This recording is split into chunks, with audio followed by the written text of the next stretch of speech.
It is all one.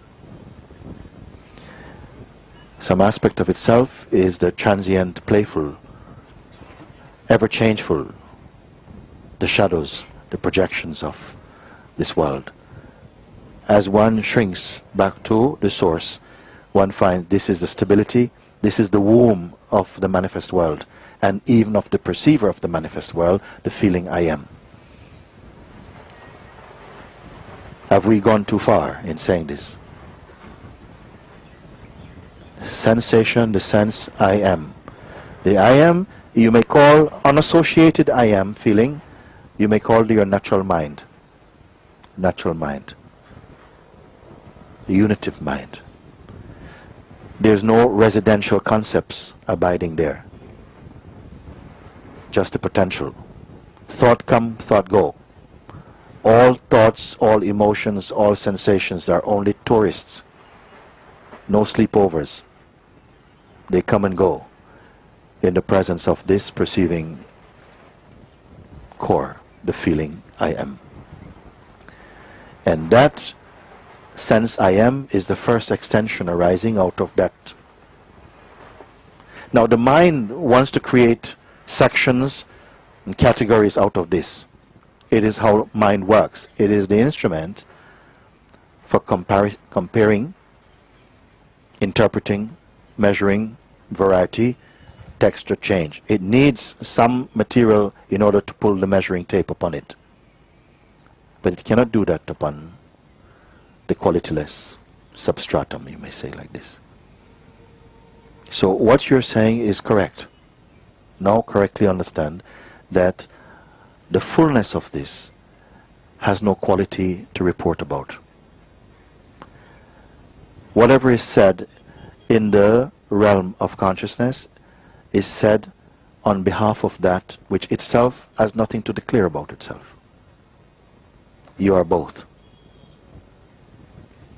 This is your absolute being and your relative expression. Somehow they are together. This is where it is said you are human and divine. Mostly we are knowing ourselves only human. You're human, I'm human, Homo sapien, that's it. Okay?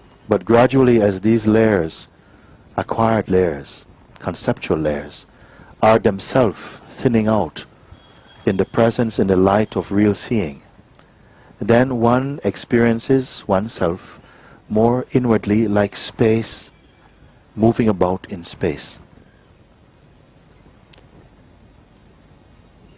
Full intelligence manifest. But the sense I am this, I am that, I am going, I'm coming, I want, I don't want, these noise, they will thin out. And only presence will be felt. If the question arises, which it can do, who am I and where exactly am I here? And inwardly the light of introspection begins to scan to see if any seeds of I-ness is still present, and finds nothing. Immense joy only is there. Immense joy is there.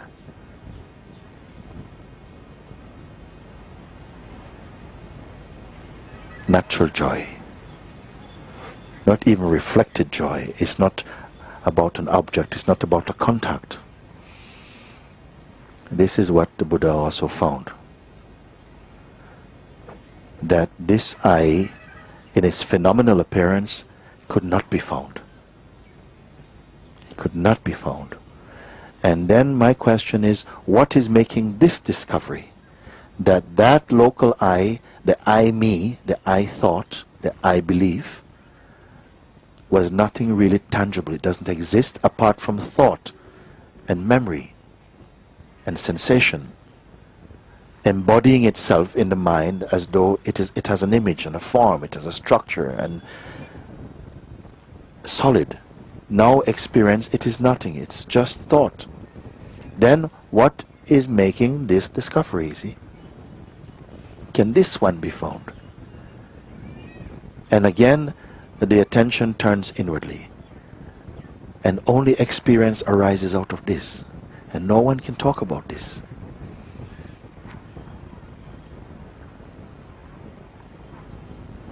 But in this moment, no more questions will come. No more doubts will come. No more doubts will come. And if any concept is placed before this presence, they cannot stand, they have no power, no authority. Because you have transcended concepts, which are secondary. They are not original to you.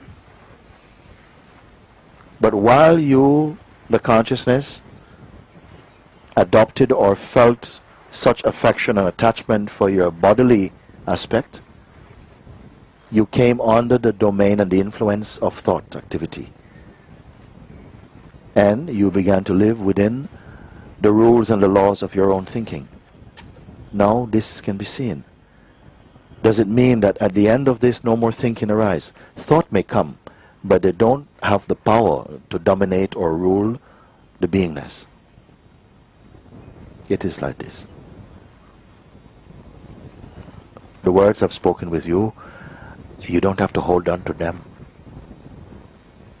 They are all pointing to that which cannot be held on to. Poetically we say, hold on to this. And somehow the beingness understands this type of message. Just in understanding this, intuitively some inner mystical response occurs and fulfills this command. Stay here. Don't just say who is to stay where. No. There's some understanding. Pure intelligence makes use of this mirror to see itself again. I see the mind is just like it really wants to grasp. I see it. The mind really want to grasp this transparency, and it it can't because it is. Yeah. But still, it has this. Let me tell you something about this, because somehow even in this play, you said the mind is trying to grasp it, and mind also arises in different aspects. You can say the sattvic mind, perhaps, is highly attracted to self-discovery. You can say this thing. But even if the mind is trying to grasp it, by trying to grasp it, while it's trying to grasp it, it itself is being absorbed in it. Mind wants to go shopping and come back with enlightenment. The one who begins the inquiry will not end the inquiry. He will be ended by the inquiry. So this question, who am I call it my piranha question. Meaning, it eats up the questioner. This is what happened.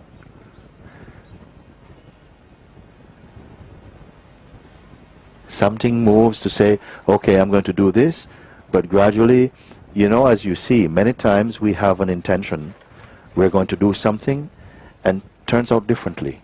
But you don't appreciate that the difference may be higher than the intention. Because we are so attached to the intention. The one who sees is surrendered to whatever movement, whatever outcome is perceived as auspicious, you see. So it doesn't matter, the mind is trying to get, don't worry. The mind is trying to get, and that mind will be itself gotten. It will be brought in, because mind also is the self. This is such as the play. Very good.